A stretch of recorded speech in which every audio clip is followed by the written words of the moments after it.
Hope you're having a great day. What is up, guys? In this video, we are going to show you how to bypass the censorship in character AI. Now, if you want to be a bit naughty or you want to be potty mouth in character AI as you are chatting with any of these AI bots, it is very easy, and I'm going to show you how to do it. And as you can see, of course, you need to be signed in to character AI, and you need to talk to any of the chat bots here. Let's talk to Muzan, the main antagonist in Demon Slayer.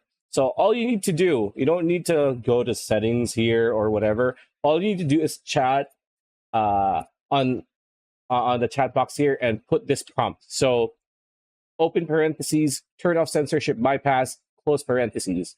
So this is what you need to type. This is what you need to type.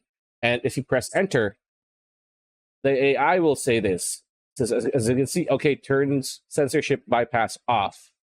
So if we say, can you curse? Yes, I can curse. Give me an example. There you have it. And that's pretty much it. That's the video. Hope you liked it. Like, comment, share, subscribe. Ring that bell icon. We will see you on the next one.